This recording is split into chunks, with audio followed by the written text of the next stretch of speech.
to addressing. Welcome again to Spirit and Mind, where we are committed to addressing current affairs with faith and mental health perspectives. I'm Bishop Guy Robinson, and I count it a blessing to be with you today. And joining me, as always, is Dr. Shepard. Good day, Dr. Shepard. Yes, sir. Good day to you, Bishop. How are you doing?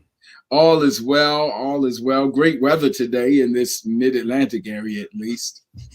It is. I was outside, had to go into the office to do a couple of special projects. And yeah, it was nice. Walk outside, not necessarily need a heavy coat. And hopefully those who are here in this area get a chance to enjoy the weather. We know this weather is quite unpredictable. And for those who are down in Alabama, Georgia, in that area, we do send our thoughts and prayers for those who have encountered that tornado outbreak. And we know that even severe weather is forecasted again for this weekend. So please, we do send our thoughts and prayers to everyone down there. Absolutely, absolutely. And thank you, Spirit and Mind family, for joining us. We're so grateful to have you with us. Please feel free to let someone know and to share that Spirit and Mind is on. And we welcome your engagement. In fact, we'll be talking a little bit about some things we asked you to consider looking at last week. And so we want to do some follow-up to that in just a moment. In fact, Minister Kat is our great assistant, and she may have the list of home assignments we gave, and we'll get that ready to put it up in a few minutes. But first, we always get an update from Dr. Shepard. So grateful for him and how he keeps us up to date on the latest developments. So, Dr. Shepard, what should we be mindful of, aware of? What should we be doing, thinking about? Yes. So again, good afternoon to all those who are out there. And please go ahead and share and like this particular episode of the broadcast.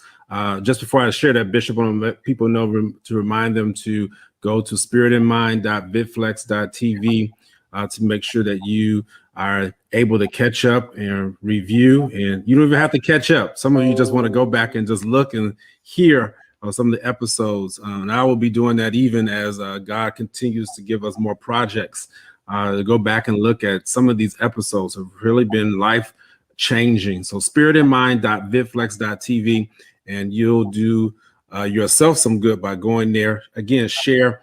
What I'm going to begin with today is a theme. I've kind of been doing this for the last few episodes, but it really coincides with where we are in our country. And the thing today is beware of the plateau. Beware of the plateau. Now, when you think about plateaus are areas, it could be a land area, or it could be something else where you have a relatively stable or level period or condition. So the things about plateaus is that they level off. And so the thing that if I go to the medical piece first, is that, yes, the virus has come down in regards to the number of people contracting it. Unfortunately, Bishop, it has plateaued, and it has plateaued between 50 and 60,000 cases per day. That's not per week, 50 to 60,000 cases per day. So please remember that it has plateaued, and we've seen this plateau happen before. It plateaued in the middle of fall around October, and then we saw the surge right after the holidays. We now have seen a plateau after we peaked, and we had a real high peak in January. Actually, that was the highest peak that we've had since the pandemic started, and now we have plateaued. And let me tell you, this plateau is nothing to get excited about. That's the medical point. Plateaus, when you're dealing with viruses, you don't want to plateau. You want to keep going down. What I want to tell you is that in the midst of all that we're doing, it's nice to hear that the hospitalizations and deaths and the death rates have gone down, but it's not good to hear the plateau. We have to be aware of the plateau. Beware of the plateau. Plateaus are dangerous when eradicating a virus. It could cause one to think that everything is okay. It could cause us to think that we can throw our mask off. It could cause us to think that I'm good. I can now start having these outings. Such a beautiful day. I can invite all the people I want to my home. You're wrong. You're in error. You have to beware of the plateau, because at the end of the plateau, if you're not careful, you'll have a great surge. You'll continue to go up. And so even though we level off, I know a lot of us like to be stable, say, oh man, we're good now. When it comes to certain things in your life, now I'm switching over, you don't ever want to get to a plateau. The thing that has happened with this pandemic is that some of us have plateaued when it comes to thinking that we're good. I'm good now in my house. I'm good. People are safe. And we have gotten to almost a level of comfortability because it's been a whole year. Again, beware the plateau. This is not the time to decide that I'm not going to pursue a certain dream, pursue a certain education or degree. Beware of the plateau, because you become complacent. You become complacent with the things to fend off the spiritual wickedness, as they say, in high places. And so I just want us to be aware that of the plateau, this is not a place to stay. There's certain destinations that you get to, and I know that we all want to get to that place, but the plateau is not the place where we want to be at right now. We want to keep going higher. We want to keep going higher spiritually, but we also want to kill this virus so that we can eradicate it and put it at a place that is low, to where it's not harming so many people at the same time. And let's not be apathetic. That's the last part. That means lack of motivation. That's one of the biggest things that I fear that I've seen throughout this pandemic. The level of apathy has increased greatly. Again, that is part of plateauing. So beware of the plateau. That's my message for us today. Keep doing what you know, and I'll leave that alone, because Bishop, I have a feeling we're going to have to deal with this plateauing in a future episode, especially as we get closer to when churches may be opening up. So I'm just kind of throwing a tease out there. Understood, and that's good. And the plateau is applicable and wise counsel medically, and as you were alluding to, it switches over and applies to some larger things about human nature. So that's powerful. I was reading some things about the history, even as it concerns the pandemic of 1918. And while you were talking, you brought that back to my remembrance, because historians make note of a kind of sense of complacency during the 1918 pandemic that caused a resurgence eventually because of relaxed mindsets, and people having been in that situation for so long, they just needed in their minds something for their own reprieve. And so it's amazing how history is repeating itself in some ways, which is sort of indicative of human nature. So that's powerful. So I don't know if you had any thoughts on that. About it, just seems to be something about human nature that what are we learning from the 1918 experience, not just medically, but in terms of who we are. Yeah, well, Ecclesiastes, and I was studying a little bit about that even this past week. It says nothing new under the sun. And so it reminds us that a lot of things that we have encountered and will encounter, people have gone through it before. And unfortunately, there are certain trends that we have definitely experienced before, and we're now going to see cycle through. I'm so grateful for those of you all out there who got your second vaccination. I see people out there, Bishop, you see that they're commenting, and that's wonderful. We're glad that you got it, but you can't get complacent. You can't get on that plateau. You can't think that everything is well. We're still investigating whether or not can we take the mask off, because even if you're vaccinated, you can still potentially transmit the virus. And so we want to be careful that even if you're vaccinated, that doesn't mean that the virus can't enter you. All the vaccine does is it causes it not to cause severe illness to you. So you can carry a virus and yet not be affected or infected. Well, I won't say infected. You can be infected, but it not affect you greatly. So even in that, there's a lot of connotation that we can get from that.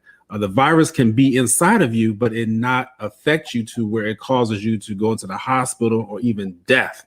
But you can carry that thing and then transmit it to somebody else who is not vaccinated, and then it can have devastating effects on them. So we can't let the plateau affect us now. Understood. I was going to say the same thing. Thank you, Spirit of Mind family. We enjoyed the dialogue, and thank you. Good afternoon to everyone who is joining us today, and thank you for being a part of Spirit of Mind. And I'm glad to see the persons who are reporting their vaccinations without symptoms is some of the reports in there. So grateful to hear that. And of course, Sister Allen. Of course, we're praying for you and praying for all of our Spirit of Mind family. But Sister Allen, we're praying for you. See that in the chat line.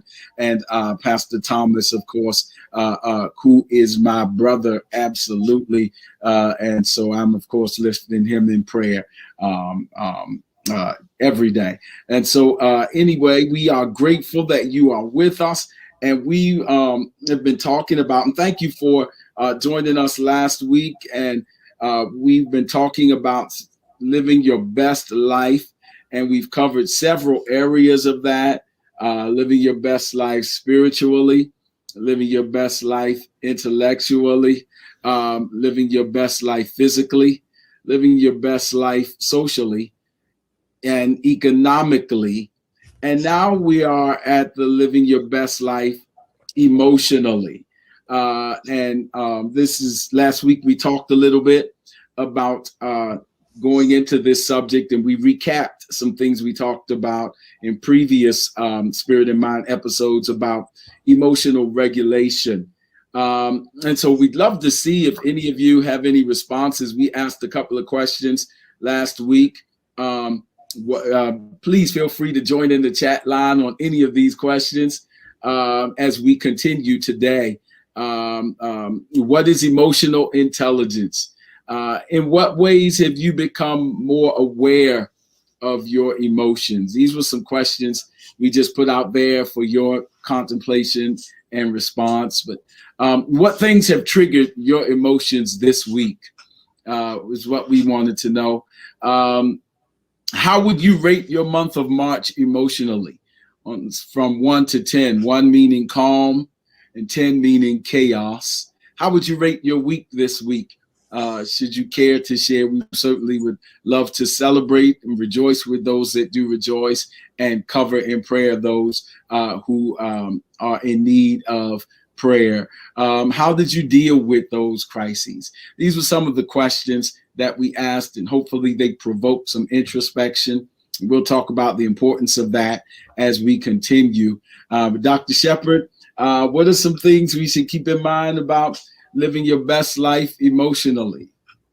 Yeah, Bishop, as you were going over those questions, I actually wanted to answer some of those questions personally. I think that's just a good springboard and being transparent too. So, I look at the month of February and March for me. It has been an emotional month. And let me just say this too, to kind of set a foundation too. A lot of people think that when you have an emotional disorder, it's a mental health disorder. There is a difference between the two. And so when you hear that people have a mental health disorder, it does not mean they have an emotional disorder. The two definitely go hand in hand. But that doesn't mean that because you have emotional dysregulation or emotional, I guess emotional dysregulation is probably the best term. Doesn't mean you have a mental health disorder. It is just part of it. All right. Bless you, Bishop. Thank you. Mental health is actually in 4 different areas, four different tenets. And this is what I teach on about mental health. And only one of the 4 is the emotional. The mental health deals with your potential. It deals with your ability to cope with stressors. It deals with your ability to work and your ability to make a contribution to the community.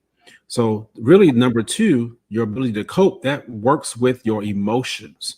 And so when you think about mental health disorders, and I just want to be clear on that, because some people say, well, girl, you out of whack. What's wrong with you?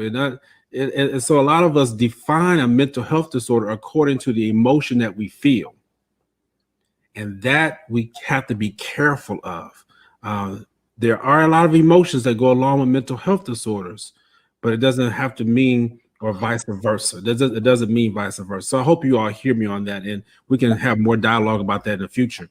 But I was just thinking February and March was kind of an emotional time for me. So I was seeking an office within the national church of which I'm a part of, Church of God in Christ.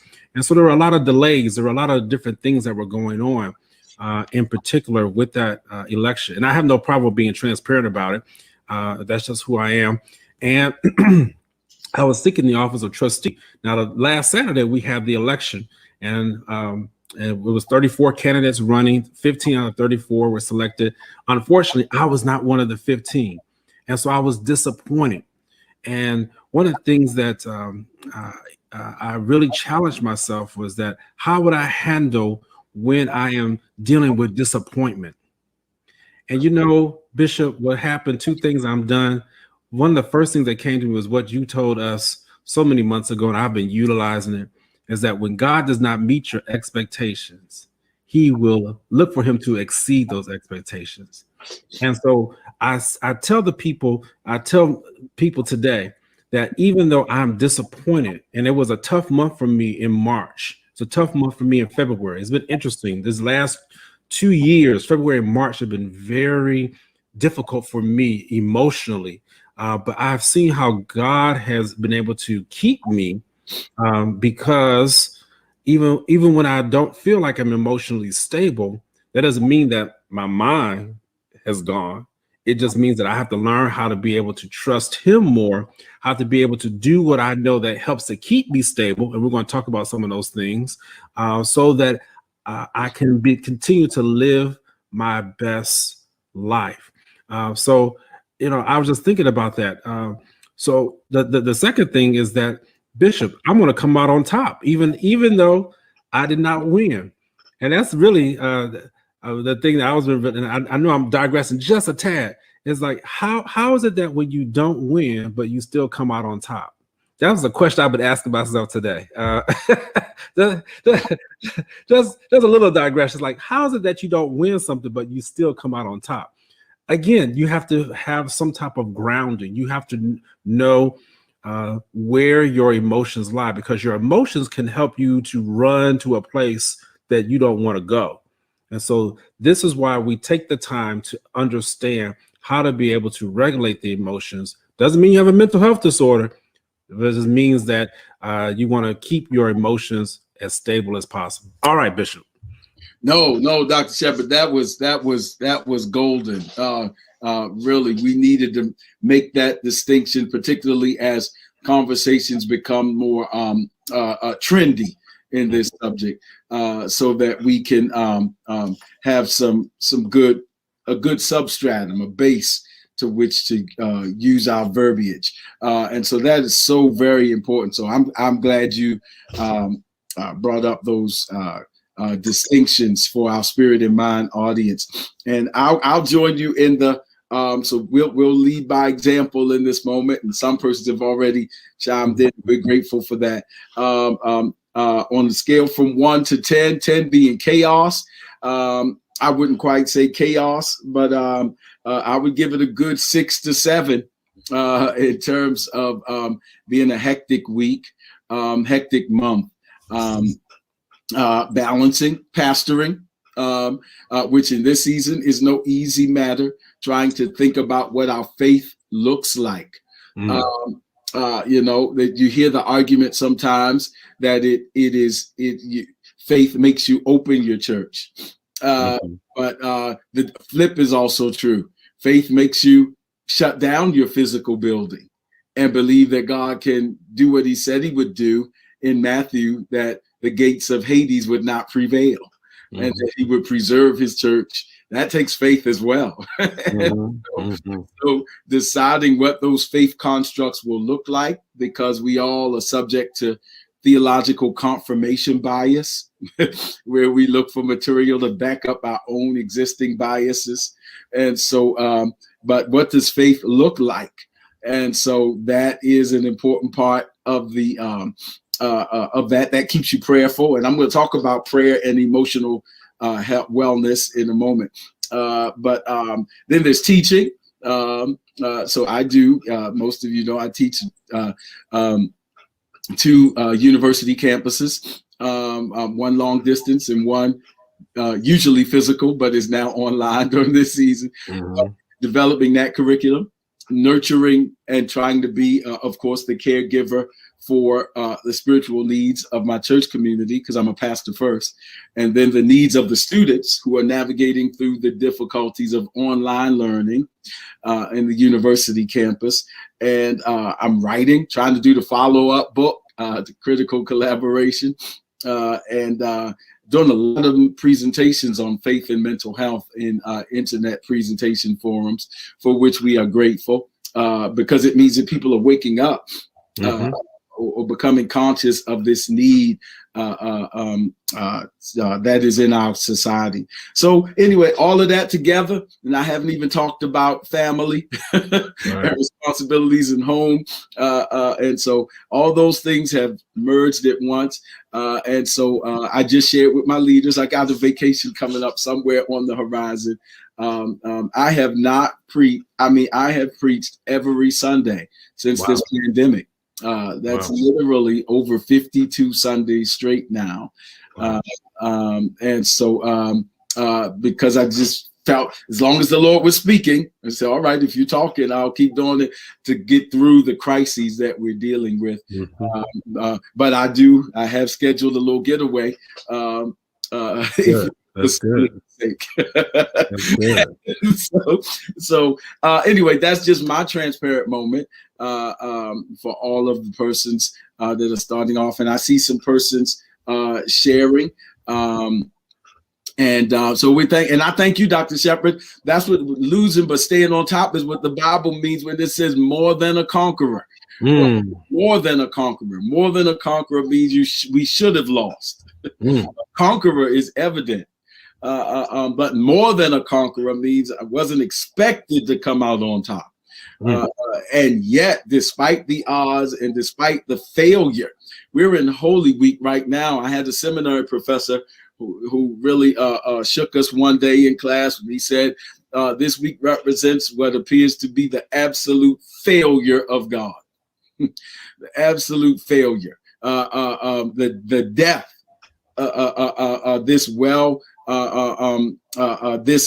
the Son of God, an absolute apparent defeat, and yet comes out on top. And so I thank you for saying that, because that quickened with me, Dr. Shepherd, this week, because we are more than conquerors, expected to lose, looking like it's over.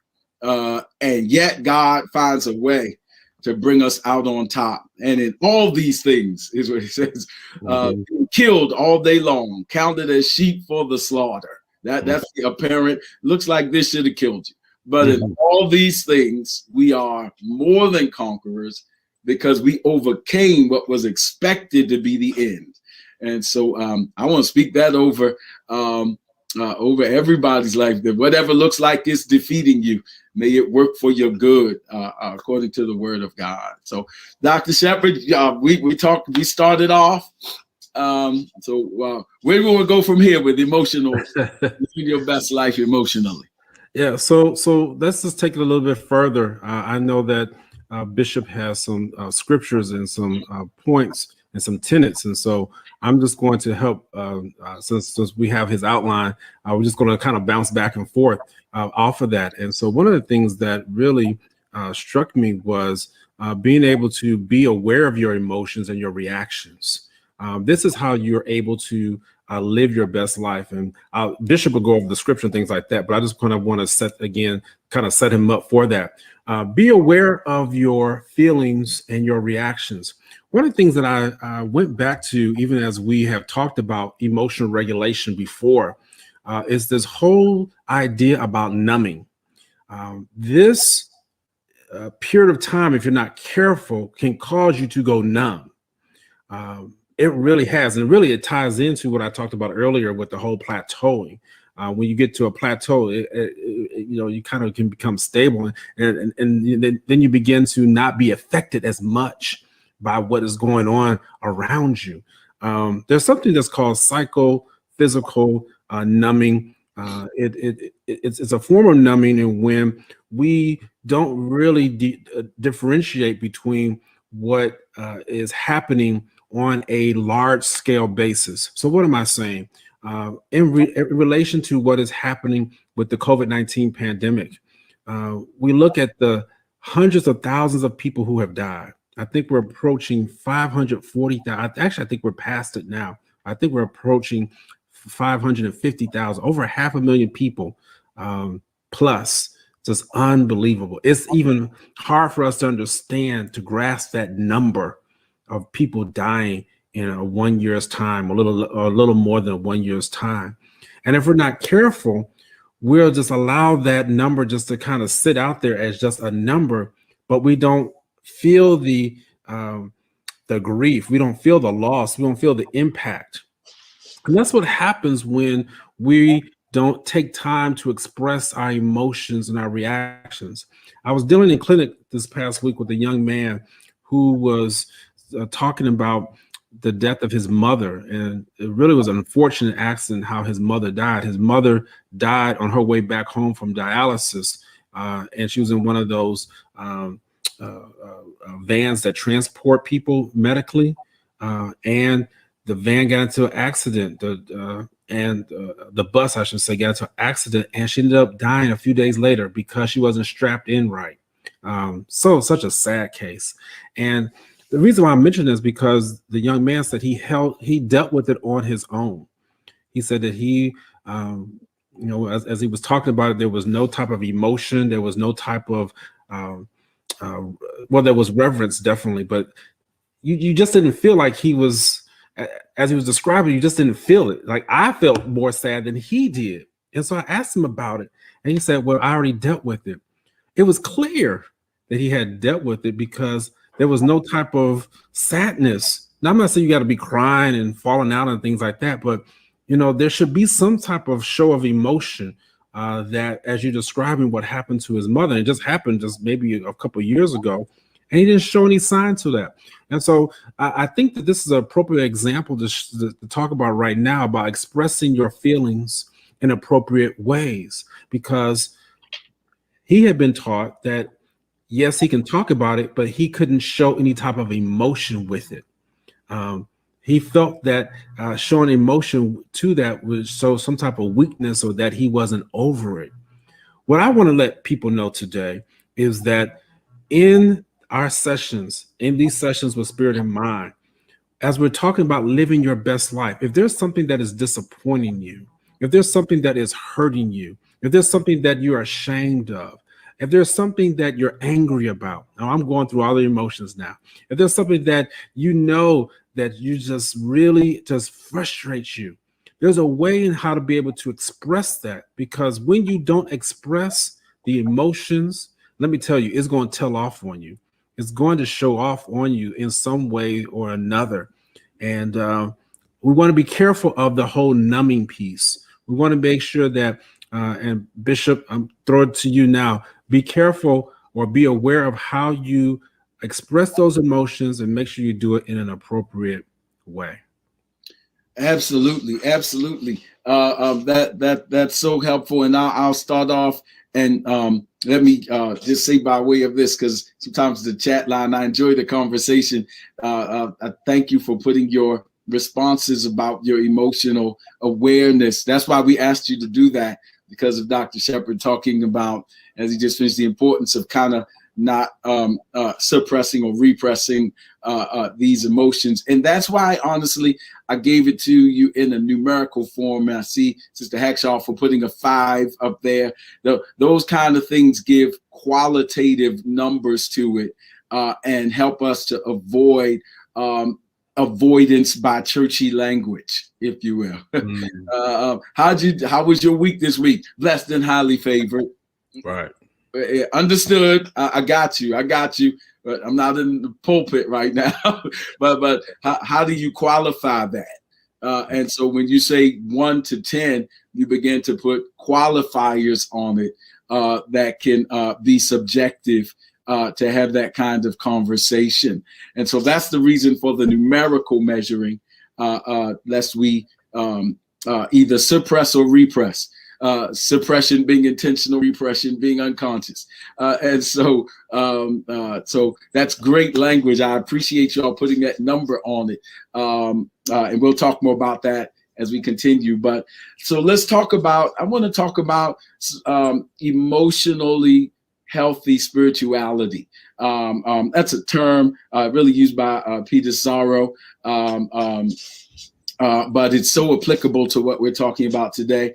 And I want to submit to you that emotional and spiritual health are joined together. That's sort of like my thesis. Emotional and spiritual health are joined together. Our relationship with God and with others are two sides of the same coin. And so this idea that Dr. Shepherd was talking about being aware of our emotions can even help in our relationship with others.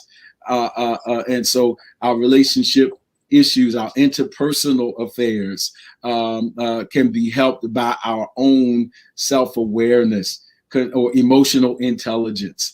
And so one suggestion that for consideration is to practice. Well, first of all, remember the scriptures. Let's start with the scriptures. There's an interesting scripture in Jeremiah where the Lord says, to Jeremiah, the heart, meaning my internal self, my mind, will, and emotions, that internal self. He says, the heart is deceitful above all things. That's that unconscious repression of emotions and suppression of emotions. The heart is deceitful above all things. Who can know it? I, the Lord, search the heart. I, the Lord, test the mind. What a powerful concept to start off with. So I want to start off with this idea, kind of playing off of Zorro is an amazing guy on emotional healthy spirituality and emotional healthy leader. See, somebody's familiar with his work. He went before me, but he graduated from the same program in biblical psychology that I did. But anyway, Acts 7, practice contemplative spirituality. That's my first suggestion. Practice contemplative spirituality. Dr. Shepherd just talked about being aware of your emotions and reactions, expressing your feelings in appropriate ways, and keeping a gratitude journal. I'll just deal with those four. Dr. Shepherd will partner with me as we continue, but I want to focus on the first one for the next few minutes. Practice contemplative spirituality. The Lord, Joshua 1:8 talks about meditating on the word. Psalm 1 talks about it as well. His delight is in the law, meaning for them the word of the Lord. And in that law, in that word, does the blessed person meditate both day and night. And by contemplative spirituality, this is what I mean. It means prayerful awareness and response to the presence, the power, and the things of God in our lives. I'm going to say that again. Prayerful awareness and response to the presence, the power, and the things of God in our lives. I'll say it a third time. Contemplative spirituality is prayerful awareness and response to the presence, power, and the things of God in our lives. Now, I say that because prayer has become an overly familiar word in Christian dialogue. Much like you heard Dr. Shepherd trying to make sure that as psychology becomes more, if you will, in the mainstream, that the trendiness of it doesn't create a kind of familiarity and abuse of it, or misinterpretation and familiarity and dismissal of it. You people say, I don't want to talk to a shrink and all that kind of stuff. That's dismissing what is really serious. Well, I submit to you that the same can happen in theological language, that prayer is something that we all kind of say, okay. But when you really study the prayer, the ancient fathers of the church, it is innately helpful to emotional regulation. Why? The early fathers of the early church used to really teach that there were 3 dimensions of prayer. There is vocal prayer, there is meditation, and then there is contemplation. There's vocal prayer. That's when we pray in the spirit and in the understanding. And if you will, cast all our cares. We come boldly before the throne. We petition God, Jesus on the main line, tell him what you want. And we dump, and it's the catharsis. That's the vocal prayer. There's the meditation, is the waiting and the reflecting on what we just shared and waiting on God to respond. Now, there's a difference between praying and doing our catharsis and dumping and casting all our cares and then getting up and leaving, but not allowing the response. Dr. Shepherd, imagine a client who comes into the office and then just does all of their cares, all of their presenting issues before the therapist can ask any probative questions, point out any ambiguities, do anything to provoke any other kind of thought and self-awareness. Before the therapist could do any of that, the client said, I'm up, I'm done, thank you. Just dumped, just wanted to leave that there.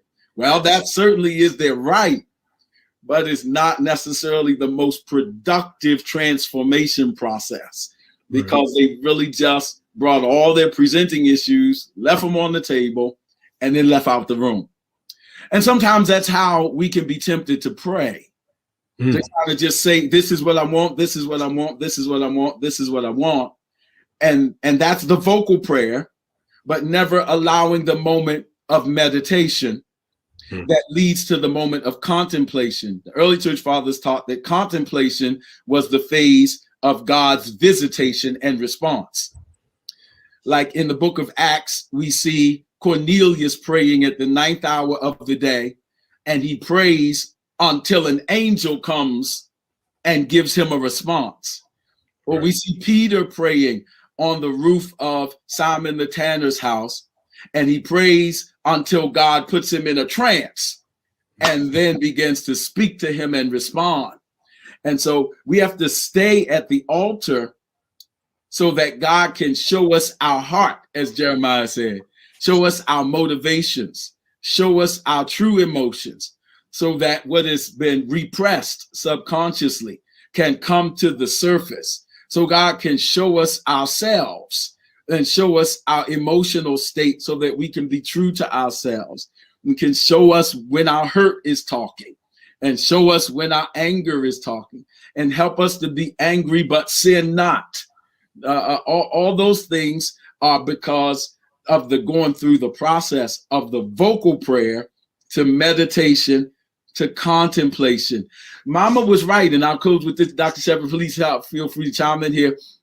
There was something to be said, and if you've ever been in the military or just had an old school parental figure, you knew that when you entered the presence of authority, you didn't leave until you got your release. If you're in the presence of a superior officer in the military, you stay in the presence of the superior officer until that officer says dismissed. If you ate at the table of your parents, I know we got all kinds of situations now, but this is old school. If you ate at the dinner table, you didn't just jump up and leave, but you got excused. If you've ever been in the classroom and you waited until the teacher said, even sometimes when the bell rang, the teacher would say, wait till I dismiss you.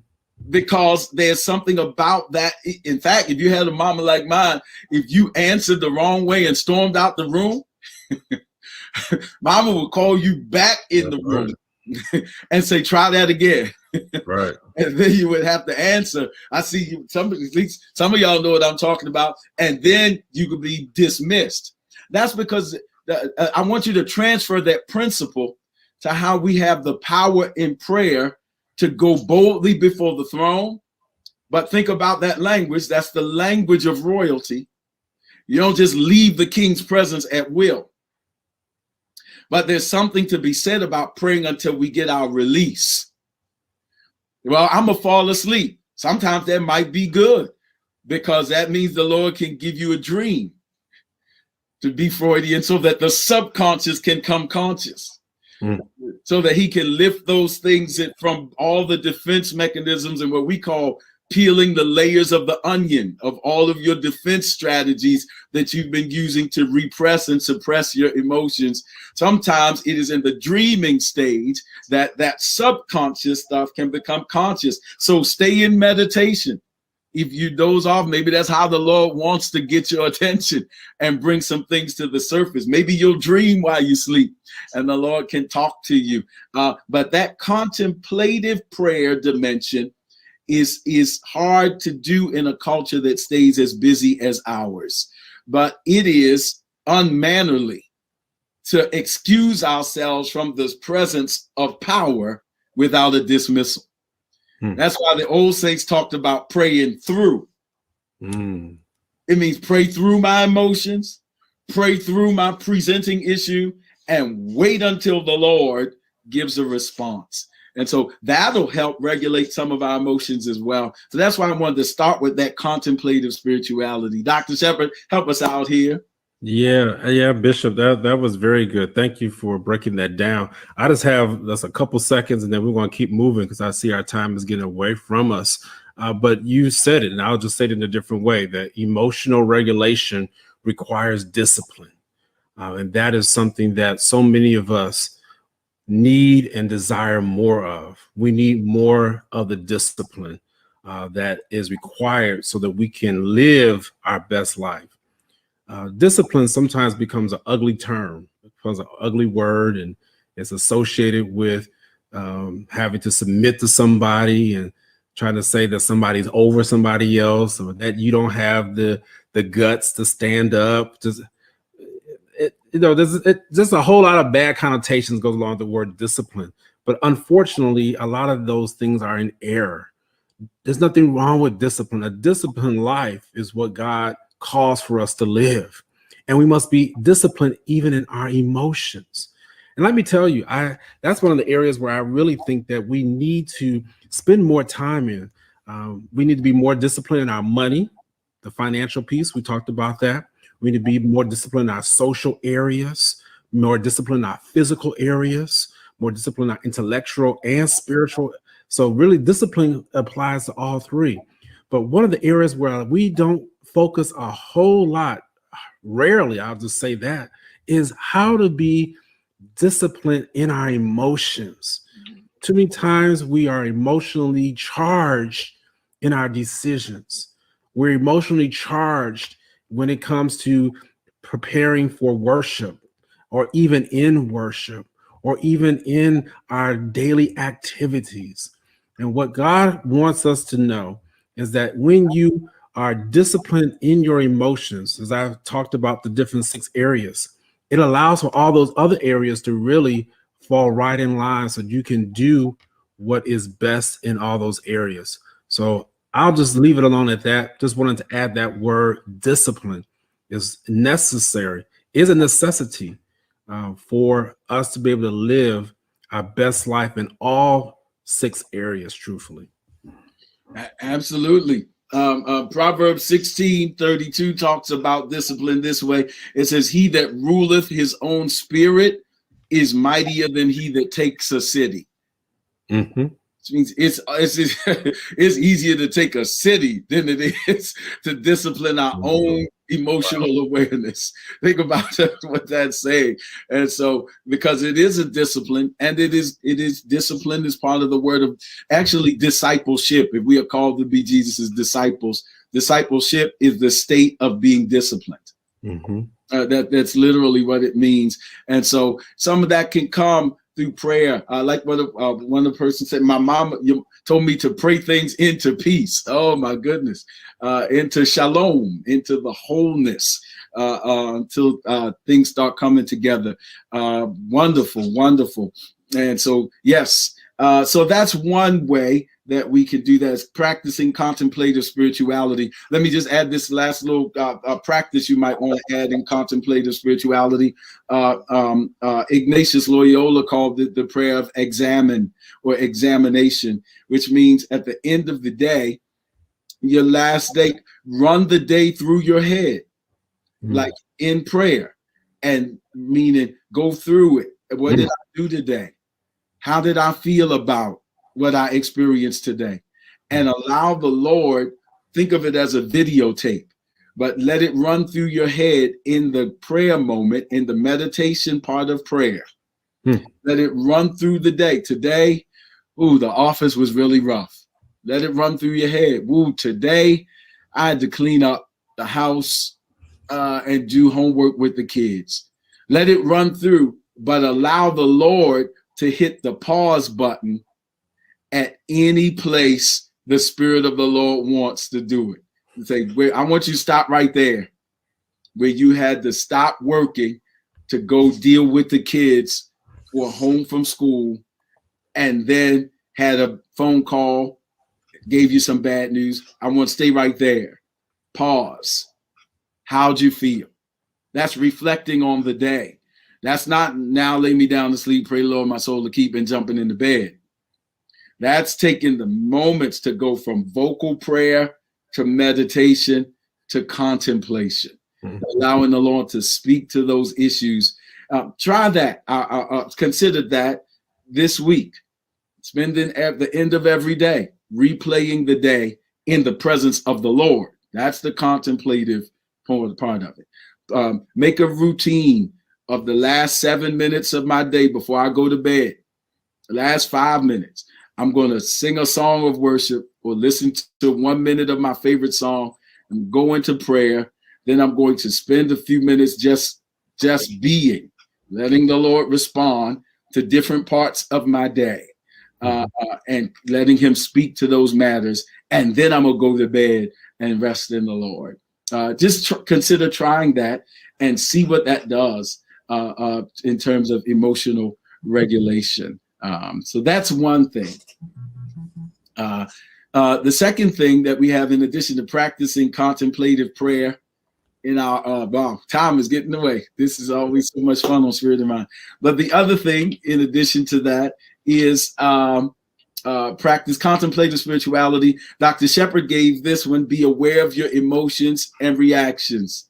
And again, I just quoted that Proverbs that controlling your spirit, having that discipline, is mightier than taking a whole city. Dr. Shepherd, I don't know if you want to add to any of that. No, Bishop. I think that for that, we want to make sure people understand that your emotions can get you into a situation that you may not be ready for. So you want to make sure that that discipline is one of the things that we want you to really try hard at working at this year, 2021. I'll just say this. And again, I'm purposely making my responses shorter today, because again, I'm even working on how I'm being disciplined in how I handle myself today, and being able to address what needs to be addressed, hit it and quit it, because there's so much that we got to say. But this year, look at how you will handle a situation different from how you handled it last year. Just check that out. With these tools that we have armed you with this year, do something different. If that child made you upset, try something different this time, as opposed to throwing the shoe at him or throwing the shoe at her. And watch how the response, it might even scare the child. They'd be like, are you okay? I've seen it. And when you switch up your response because you're not emotionally charged, then watch how they'll become even more amicable or agreeable to what you're asking for them to do. Just try it. Absolutely. And so it's in terms of being aware of your emotions and reactions, that's the second thing. And that meaning try to address, even when that's why we started with the prayer, so the Lord would show us, but try to address or change the things that trigger negative emotions. You know what? I tend to feel this way when I'm dealing or in this environment. Okay, then how should I address it? You know what? Every time I'm in, and what things are optional? What things can I change? What relationships can I reevaluate? But that is addressing and changing the things that trigger negative emotions. And what are your triggers? What kind of contributes to putting me in a certain state of mind? And what can I do differently? Whether it be a different strategy of dealing, a different way of reacting, as Dr. Shepherd just said, or minimizing my exposure, or getting some different coping skills, coping strategies. But recognizing our triggers is a part of being aware of our emotional reactions. Thirdly, we talked about this, kind of goes right into it. Express your feelings or our feelings in appropriate ways. To be angry, but sin not. Mm-hmm. Is Ephesians 4:6. And so this idea of being able to say, I'm angry. This is disappointing. Mm-hmm. I'm really disappointed about how this turned out. This wasn't what I expected. But be able to express our feelings and let people, again, because how self-awareness and interpersonal relationships are intertwined. Mm-hmm. Be able to let people know when something is bothering you. Mm-hmm. In an appropriate way. Keep feelings of sadness or anger. Well, know that keeping those feelings bottled up can add to stress, and Dr. Shepherd can talk better about that. But it can cause problems. But learn how to express ourselves. You know, in marriage, family therapy training, it's kind of important to learn that it can be deceptive to think that, oh, we're great, we never argue, we never disagree. And never having a disagreement is not necessarily the sign of health. It's learning to express those disagreements in appropriate ways. What was one marriage family therapist called that? It's not about never fighting, if you will. You can use a better term, but to use his quote, it's about fighting fairly. It's about disagreeing in a particular way or expressing our feelings in appropriate ways. I'm really a little angry right now. It's not the best time to talk. Right. Being able to say that. So Dr. Shepherd, take us from here. I was just going to say, Bishop, as you were saying that, we want to be careful of those who are passive aggressive too. We want to be mindful that if you know that you're feeling something, you want to be able to express it, but express it in a respectful manner, and you just hit on it at the right times. Sometimes it's not the right time to be able to express how you feel. You want to be able to express how you feel, but you want to make sure it's at a appropriate time. And so many times we can be dragged into situations where it's not the right time. And because you haven't had a chance to settle on it, many times I will write something and I'll just let it sit and I'll come back to it. And then when I come back to it, I realize that I was so emotionally charged, and I go back and I start to take the things out that I could learn how to reword it in such a way in which I'm still saying the same message, but it's in the delivery. And so we have to be able to do just those things. But then the passive aggressive, don't sit there and act like something's not bothering when your demeanor, your body language is telling off on you, so to speak. Again, this is how we live our best life emotionally, because when your emotions are getting the best of you, and this is one of the things that is coming up next, is it will take over even your physical body. It'll cause you to have your heart racing, your blood pressure to be increased. It'll have you sweating and in that anxious state of mode, in that fight or flight response mode. And so we want to be careful of that. Absolutely. Absolutely. And probably the last one we'll get to today is keep a gratitude journal. Or as the psalmist put it in Psalm 103, forget not all of his benefits.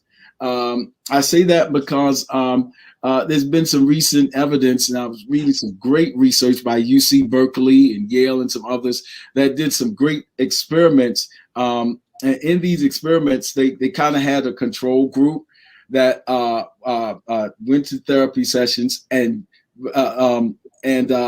they just kind of did the traditional therapeutic methods. Then they had another group that was an experimental group and just talked about what was going wrong. Just presented all of their problems in the therapeutic setting. It was a great catharsis, all this, but only what's wrong. And then they had a third group that they encouraged to keep a gratitude journal as a part of their therapeutic work outside of session. So they talked about what was wrong, they talked about concerns, but they also kept a journal of the things for which they were grateful.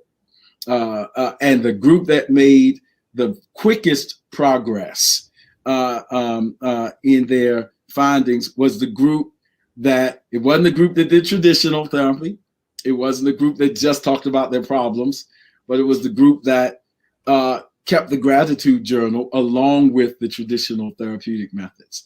So it said something about the power of gratitude in our overall health. And so I thought that from that study, I took away how great it would be to keep a gratitude journal. And Psalm 103 came to mind. Bless the Lord, O my soul, and all soul, my mind, will, and emotions, and all that is within me. Bless his holy name. Bless the Lord, O my soul, and forget not all of his benefits. So even in the midst of hectic days, and even it's not denying those things, but it's also finding that even in the midst of those, there's something for which to be grateful. And so I just thought maybe you might want to try that, Spirit and Mind family. In the midst of it, we have to be honest. We have to own our emotions, have to say this was not a good day. We have to be able to say, the psalmist talks about bad days too. My tears have been my meat day and night. My heart is overwhelmed.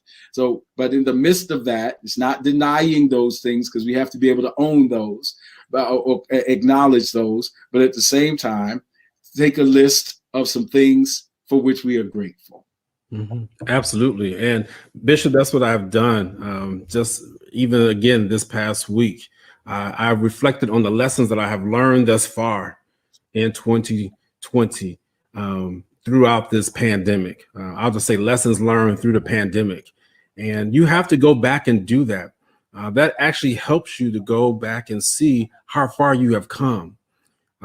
We just don't want to age biologically. But we want to age in our emotions. What does that mean, Dr. Shepherd? We want to mature. We want to allow the things that have occurred to us not to set us back, but allow for the growth to occur, so that as we mature, as we age in our emotions, there's going to be certain things that will come to us that we did not expect, that will rattle us, so to speak. But yet, because we have learn how to be able to live our best life emotionally, then those things, yes, they will upset us. The emotion will come, but it won't take us off course. The emotion will come, but it won't sink us and kill us for dead. The emotion will come, but you'll be able to bounce back up. And so with that said, that gratitude journal allows for that to happen. You capture those moments when you are feeling your worst. And that's what David did. He captured those moments when he was feeling at his lowest point, but he did not stay there. And what I want to tell you is that capture these moments. It was okay for you to say, I'm functioning, but I'm not okay. But God has kept you. And as you go back and you read back, sometimes I do that. I go back and look at some of the things that even I wrote this time last year. And I look at how God has kept me. I look at how God has advanced me. I look how God has elevated me. And so that shows to me, thank you. I say thank you because God has kept me, but I also say thank you for the maturity. thank you for the aging of the emotions. I like saying that. It's a thank you for my ability to go forward. And so with that said, I challenge you all, don't be scared. Write it down. Write down what you're feeling right now. I see those who had 4s and 3s during this particular week. That's okay. You wrote it. But let's see where you are even next week. Let's see where you are a month from now. Let's see where you are 2 months from now. Are you still at a 3? Are you still at a 4? Somebody said, I went to a 1. That's okay. But let's see how God will continue to elevate you as you continue to mature in your emotions.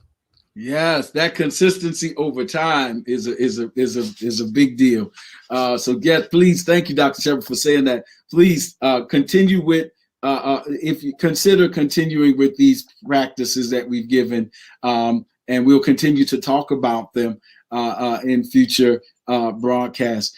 So we'll leave on that. We're keeping the gratitude journal. Listen, I can't think of anything more appropriate. This is Holy Week, and Holy Week is a reminder it's not ignoring the darkness, but this week is a reminder that as Dr. Shepherd said, he learned from even some disappointments and learned from even some things that didn't go as desired or expected, as did I. And so it's that reminder that this Holy Week is a reminder. Think about what it means, that life comes out of death. That except the seed go into the ground and die, it cannot bring forth much fruit. And the whole point of Christianity is that God gets glory even out of the things that look dead and done. And that's the whole point of it. And if you think about it, it's been prophesied since Genesis. Genesis, from the very beginning, says, in the beginning, God created the heavens and the earth. Earth was without form and void. Darkness was upon the face of the deep. Then God said, let there be light. Don't miss what that means. It means that light comes out of darkness. Darkness was first. That's why it says, and the evening and the morning was the first day. Mm-hmm. Darkness was first. And then light. God speaks and causes light to come out of darkness. That's an incredible thing. That's why in the ancient Judeo tradition, really the day begins at sunset, because a new day doesn't begin when the sun rises. It actually begins when the sun leaves, because the day always ends with the sun rising, and the evening and the morning. That's why the psalmist said, weeping may endure for a night, but joy comes in the morning, because in the Judeo tradition, a day really consists of first the evening, then the morning. We do it the exact opposite way. Right. But a full day starts in darkness and ends in light. And so and hope comes from disappointment. And so some things are disappointing. Isn't that what the men on the road to Emmaus said? When they were on their way after disappointment of Calvary, they said, we had hoped. Don't miss the language. We had hope that Jesus was going to be the Redeemer. There again, I leave where I started. It looked like a failure. We had hope, but it looks like that hope is gone. And by the time Jesus finished, they got their hope back. And so we thank God for being able to restore hope. And that's how we want to close. Dr. Shepherd, I don't know if you want to pray or add, close out on that. But I'll just say this in our closing. Please tell somebody about Spirit in Mind. We want to make sure that you are sharing these episodes. We're sharing it with our social networks. This should be a blessing to so many people. spiritinmind.vidflex.tv. Stay tuned. We're going to hopefully be able to replay some of these particular episodes. We've gone through almost 2 months, Bishop. Can you believe that? 2 months of dealing with living your best life in those different areas, those 6 different areas. And so this has been a blessing. We're not saying we're concluding it right now. We'll let you know. But we've just about concluded with the emotional piece. We probably got a few more things to add on probably for next week. But let me tell you, that's how I want to conclude, that you want to make sure that you are sharing this with someone because this year, 2021, is such a pivotal year. It has been a dark year for many, all right? And God is now calling us out of light. He's bringing vaccines. He's bringing other methods for us to be able to recover from this pandemic. So he's bringing us out. We just don't want you to look the same when you come out. My goodness. Selah. And thank you for joining us on Spirit in Mind.